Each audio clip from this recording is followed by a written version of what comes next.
we change things up at Connect. Almost everybody does at the beginning of the year. Likely, if you are like most people, you're thinking of some changes during this time of year. Some people are like the hardcore resolution, goal-focused, here are the 14 things that I will do this year kind of people. Others of you are kind of like, well, maybe it's just a little more nuanced than that. Maybe I need to play less video games this year, or maybe I need to play more video games this year. Maybe you are somebody who's like, I just want to be a little bit healthier in this area this year, or there needs to be a shift in my intentionality this year. Maybe I want to spend more time with friends this year, or there's some kind of shift. This is a time of year where people oftentimes take account of where it is that they are, where it is that they feel like God wants them to be, and then make some plans in order to get there. Any of you those type of people who are beginning to be more intentional about your life right now? Raise your hand. Okay.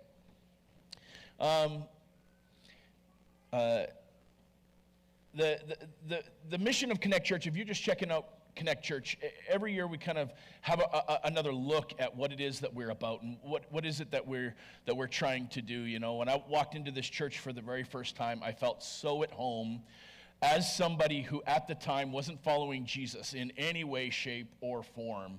There was just a real sense of being welcomed, because the primary goal of this church is to introduce people to Jesus, and that's exactly what it is that I needed.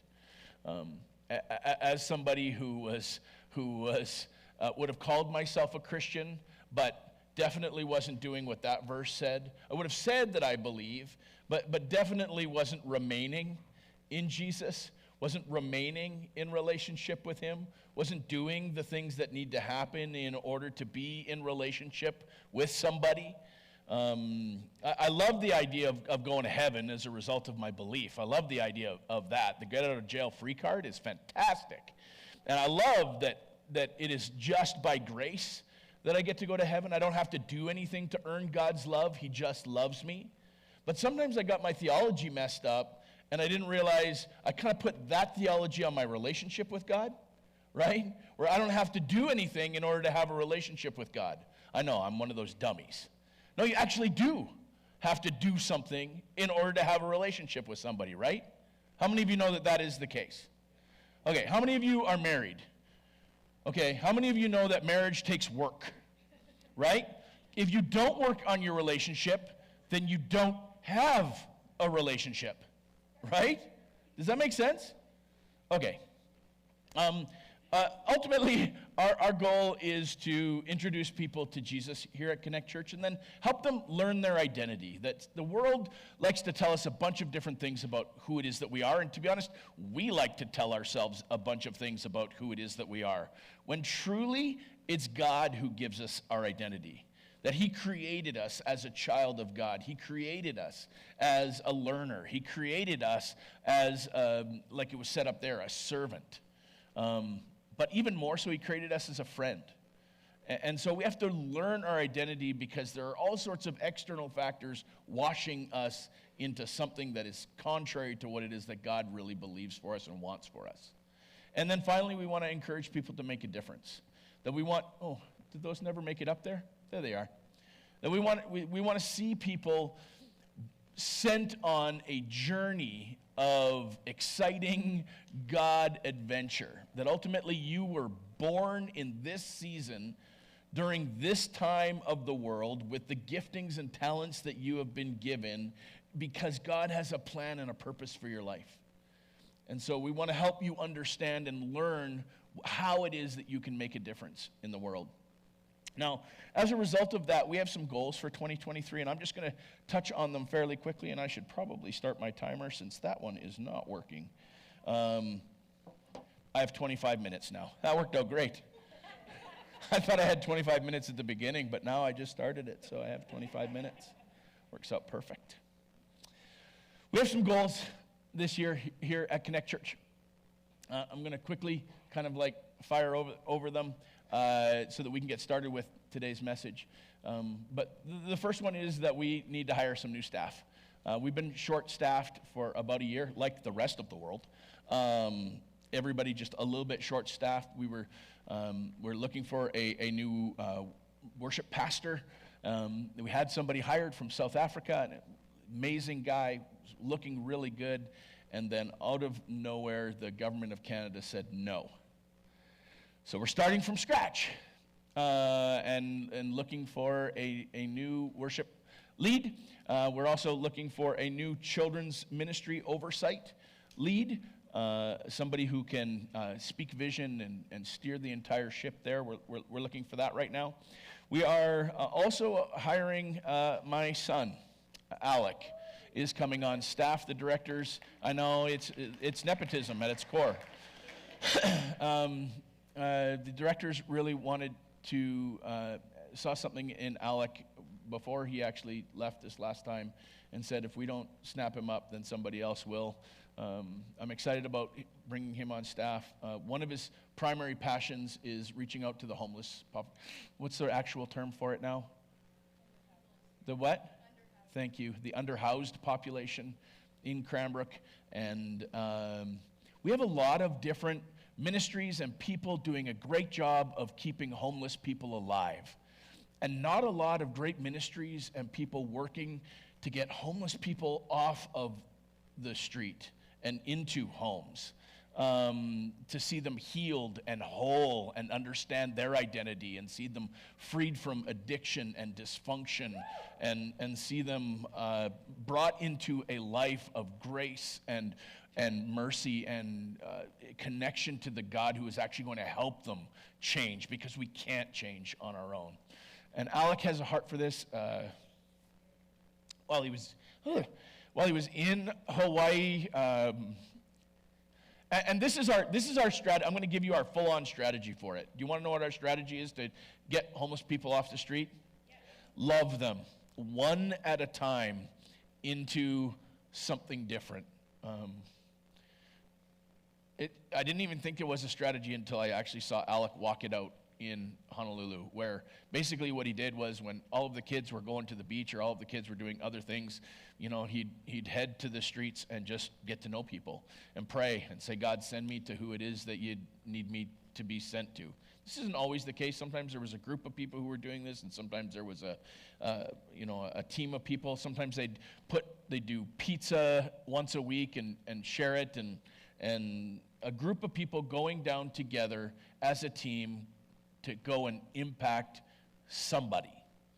And so we just started up a relationship with this older, how old would he be, Al? 55, 60? Mid-60s.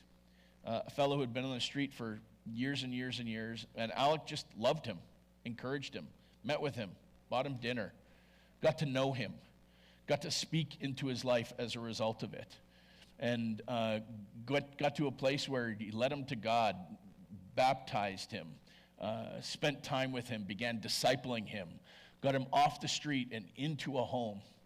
And now he's still off the streets and free and walking in sobriety and walking changed. What if, it's cool, what if we had a team of people here at Connect Church with just that goal? To go and seek the one that God is desperately going after and just needs somebody to become their friend, somebody to reach out, somebody to love on them, somebody to get to know them, somebody to introduce them to Jesus, somebody to walk them through the healing process that needs to happen, somebody to help them get through all of the red tape in order to figure out a home. One person at a time. We want to develop a team of people. Alec is not doing this on his own. He's going to be starting to lead a team of people in this season who have a heart for that. Hopefully that's you. Hopefully he's not on his own. If you want more info on that, he's starting in February. Secondly, he's going to start getting involved in creating groups for youth. Discipleship is at the core of what it is that we do. And Jesus chose to disciple people in small groups. People who want to be learners. Rose is all great. We can learn something in Rose, but if we actually want to be discipled, it actually happens in circles. And so we want to start up some groups for young people in the church and then see where it is that it goes from there. If you're passionate about youth, he's also developing a team in regards to that as well. Maybe you need to join him in regards to that. We also are hiring an intern. We're starting an internship program at the church where we encourage, love on, and equip young people, and we don't pay them. It's great. It's this new thing that I've discovered where they work for free. We put them up. We're going to house them. We're going to take care of them. We're going to make sure that all of their needs are met.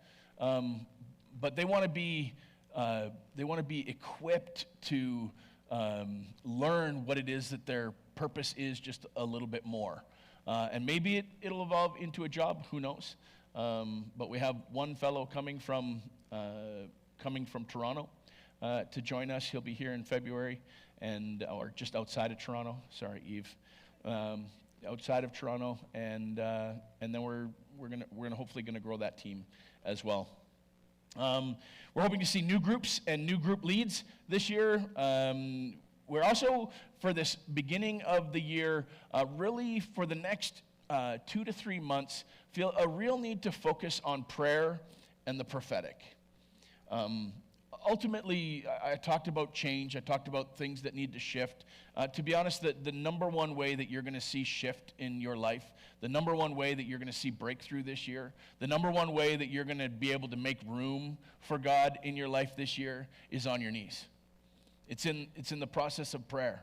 God does the work. And some of you need to hear from God. Some of you are struggling with the idea of hearing from God. And some of you have never even had a prophetic word ever in your life. We have an amazing team of people who their gifting is praying, seeking the Holy Spirit, and then passing along what it is that they've heard. Starting next week, we're going to have sign-ups where you can pick a 15-minute slot prior to Sundays and get a prophetic word where people will pray and ideally hear from the Holy Spirit for you. Some of you need this. Some of you need to sign up. It's first come, first served. There will be a long lineup. You should get to the front of it. Some of you, how do I put this nicely? You just need this, period. I'll leave it at that. Watch for signups for that next year. We're going to have some intentionality in regards to prayer and prophetic in the days ahead. What did I say? I love being dyslexic. Next week. All right. Other goals that we have. Build servant hearts. I'm embarrassed personally, but I'm going to tell the story anyways. Before Christmas, I was really kind of like wrestling with my own kind of servant heart. The difficult thing for me is I get paid by the church to do church stuff. And so it's really difficult for me to know what is serving God and what is working for God. Does that make sense? And there were some things that I was doing that I knew was serving God, but I was just kind of doing it with a grumbling heart, kind of doing it. It was kind of like a fine kind of attitude that was showing up inside of my life. Just before Christmas, started getting sick and was really frustrated and annoyed and angry, disappointed, and blah, blah, blah, blah, blah. Quit your whining, Frank. Got a phone call from Anatoly. Some of you know Anatoly. He is our Ukrainian friend from Regina. His mom was the pastor that we raised $10,000 for in order for her to make an impact in Ukraine last year. Got a phone call from him and said, hey, I brought my mom over from the Ukraine for 3 weeks, and she's here for 3 weeks, and she wanted to kind of do a little bit of travel over the Christmas break. Could we come and see you? She really wants to just come and see you, and Jody, and thank you guys, thank the church for what it is that you did. And I was kind of like, well, sure, when do you want to come? And they're like, we want to come on the 26th. I'm like, I have things that I like to do on the 26th. I have traditions and holiday things that we do, and I'm sick, and I don't really feel like it. And, Sure, Anatoly, we'd love to have you. I lied. And we're kind of like dreading it. We're trying to figure out ways. We're embarrassed by it, but I'll speak the truth. Trying to like almost figure out ways to cancel. Do you ever do that, anybody? You make plans and then you figure out ways to cancel because you don't really feel like it. You committed to it, you know you're supposed to do it, but you just don't really want to. So you try to come up with reasons to cancel, and none of the reasons that we came up with were any good. So they showed up, and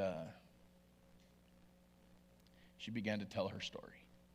Through Anatoly, she started, and tears came into her eyes right away. She's like, you guys have no idea the impact that you made in the Ukraine. Like, what are you talking about? We just sent you some money to buy some food. She said, you guys did it so quickly. You got the money to us so fast that we were able to get into the stores, and I felt like I was supposed to go into our big box stores and be one of those people, those hoarders. And I bought up everything that I could. I spent almost $8,000 on grocery and didn't know why it is that I was supposed to do it. My apartment was just completely jam-packed with cans and jars and supplies and cat food and everything I could possibly get at the time. And the next day, the bombing started. The Russians decided to use all of their old school bombs to begin with, and so they just kind of like don't really go where it is that they want them to go. And the area that she was in is the Donbass. I don't know if any of you have been following that area. Is now currently completely overrun and held in control by the Russians. And what they did is they bombed it for a week straight. And the apartment buildings on either side of her just got completely demolished, and her apartment building was protected for a season. And the Russians, when they moved in, the very first thing that they did was loot every single store, because a hungry people are an easily controlled people. And so they took everything out of the stores and sent it back across the Russian lines. And she said, for the next 5 weeks, we operated a free food store. We invited people into our home. We had church services daily. We saw many people come to faith. We'd go out and we'd baptize them in the tiniest, most shallow, dirty little pool of water that we could find. But they were just so thankful. And as their food was running out for their 35th wedding anniversary, and they were going to be leaving, well, she was going to be leaving the very next day because they could only get her smuggled onto this car that was going out. On their 35th wedding anniversary, they ate the last 2 cans, well, a can and a jar that they had in their apartment. They celebrated the 35th wedding anniversary with a can of sauerkraut and a jar of raspberry jam for dinner. And they said, we were just so thankful. And I said, oh, wow, that's amazing. I'll pass it on to the church and say thank you to all of the people who shared money with them. I said, are you staying now? Are you going to stay until the war is over? She said, no, I'm only here for 3 weeks. I have to get back. I have to go back and serve. I have to go back. I'm like, yeah, but like the area that you're in outside of Kiev is just being bombed right now. She's like, yeah. But I have to go back. I have to go back and serve, to watch what it is that God is doing. And I felt so ashamed because the little bit that I serve, the little things that I do, this has cost her everything. She's living out of a couple of suitcases, and she's nowhere near a home, and she's nowhere near anything that she knows. And yet she has to get back into it where her life could be taken at any given time, and she has to keep serving. And I realize my heart is a little bit broken because about 6 or 7 days ago, somebody came up to me and said, yeah, I have to step back from children's ministry. I know I'm only serving once a month, but I got lots going on right now. And there was just something inside of me, ugly, and I will fully admit that it's ugly, that wanted me to say, shut up! You can't serve once a month? And she's serving every single day? And I get it. This is me being ugly. This is my heart. This is the issue, because what I realized is I have done such a poor job of sharing and teaching about the gift of servanthood and what a servant's heart really is. That what was reflected in them was a lack, was my own inadequacy at sharing the truth of the gospel and sharing the truth of Jesus, and what an opportunity we have in order to make an impact where it is that God has called us. Does that make sense? I wasn't angry at her. I was angry at me. And so this year we have to do a better job of sharing about the gift of servanthood and what it is that it really means to make Jesus Lord of our life. That's a goal. And then Africa. We want to get to Africa this year. We've been trying for a few years to get back there. We had some great chats with Sam in Uganda and Daniel in Zambia, and we're going to take teams of people there the last 2 weeks of August. We're going to be putting on youth conferences in Zambia and Uganda in both spots, and we're also going to be putting on leaders. We're going to encourage some leaders, pastors in Zambia. We're also going to be doing rural outreach in Zambia. Northern Zambia, about a 15-minute drive. It is hardcore and awful. Only the diehards will be going on this trip because they go into tribes that are barely reached in order to share the gospel with people who have probably never heard it before. And then in Uganda, we're going to be doing medical mission outreaches to an island that doesn't have hospital as well. So those two things we're going to be doing. It's expensive to get to Africa. The flights right now are ridiculous. It costs about $2,300 a person in order to be able to go. We're going to start fundraising and planning for that. If you feel like God is calling you to actually get out of your safe little bubble and experience what it is that is really going on in the world with 98% of the population, where you need to see poverty for yourself, like actually see it, not poverty like we have here in Canada. I mean real abject poverty. And have an opportunity in order to maybe do something about it, then start praying about it right now. And let us know in the next couple of months if you want to join that team. We're going to start meeting semi-regularly as a team of people who are planning on going to talk more about what it is that means. So that's happening. And then finally, deeper relationships. I've been reflecting of late. We're an exciting time to be alive. Lots of changes, lots of shifts in the world right now. Changes in technology, changes in, holy cow, I only have 10 minutes. You guys, you let me talk way too long about that other stuff. Too bad. I have things to get to today. Lots of different changes going on in the world around us, and so it's a good idea to evaluate what it is, where it is that you are, because it's really easy to get into the slipstream of the world. And if you are just coasting, then you are going downhill. My main goal for 2023 for me personally actually stems from the verse that Frankie read earlier. I want to be in a place where I remain more connected to God, where my relationship with Jesus adjusts to a deeper, more vulnerable, more open, more connected place. And that is my primary goal in 2023 is I just want to remain deeper in his love. I want my life to flow out of the overflow that my friendship with Jesus creates. Does that make sense? That I want to have a rich and fulfilling connected relationship to God, even more so than it is right now. And so our first series that we're looking at is actually called Relationship Algorithms. Relationship Algorithms. And some of you are staring at me blankly, and I will explain what that means a little bit more in a bit. What is an algorithm? An algorithm is a set of steps or directions to accomplish a task.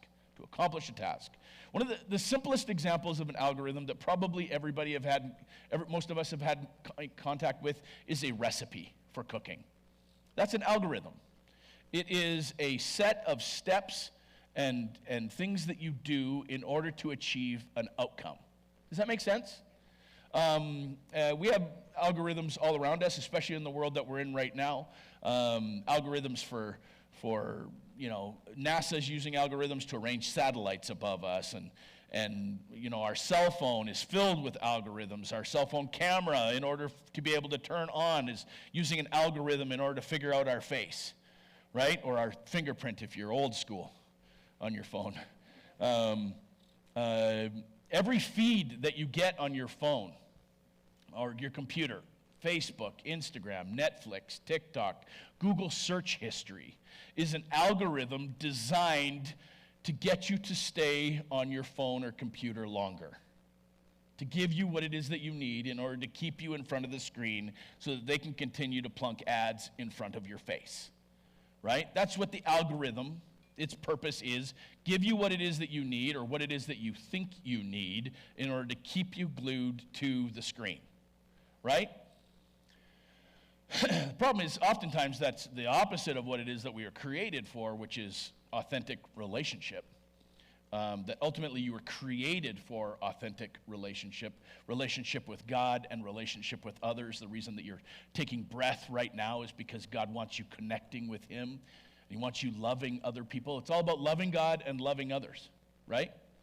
And so this series is designed to help us understand that perhaps we need to create a healthy algorithm in our life in order to see an outcome that looks like healthier relationship to God and healthier relationship to the other people in our life.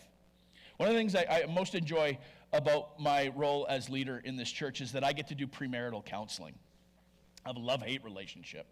It's a ton of time and energy and effort and talking and one-on-ones in the hopes that they'll actually do something about it. I enjoy helping couples come up with a plan for their marriage, to discuss potential issues in their relationships and try to get them started on the right foot. The thing that I don't like about marriage counseling is that no matter how great a plan we come up with, it has nothing to do with me. And it's got everything to do with, are they willing to do the work? How many of you know marriage is work?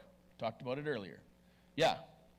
A good, healthy marriage is work, or A, it fails, or B, it's loveless. Right? It's work. Relationships take work. They take effort, they take planning, they take investment, they take mutual mercy and grace as we screw up again and again and again, and we forgive and we restore relationship and we make changes and we try it differently this time. And if you don't put effort and work into your relationship, then it's doomed, or it'll just become loveless. And so I'm going to leave you, because I have 1 minute left. I'm going to leave you with a question that we will come back next week to answer. And I want you to write it down. I want you to think about it, because we're going to spend some time next week on the whiteboard coming up with this. And I want you guys to come up with if you're married, then you probably already have this, the healthy algorithm, the things that you do, the steps and rules that you have in place in your life in order to make your relationship good. Now, if you're not married, then you can say, okay, someday if I'm going to get married, or if I was counseling somebody else who is going to get married, these are the things that I would tell them that they need to do in order to have a healthy relationship. Does that make sense? Okay, can you take a photo of this or write it down and spend some time brainstorming this week? This is where it is that we're going to launch from next week, is relationship algorithms. What are the steps and processes and rules that need to be in place in order to have a healthy relationship with somebody else. Does that make sense? The world is filled with algorithms. What if we actually put one in place in our own life, or in our marriage, or in our connection with God, our connection time with God? What if we put an algorithm in place that at the end of 2023 we went, I have never been so stoked about the relationships in my life? Yeah? That's where it is that we're going, and where we were supposed to get halfway through today.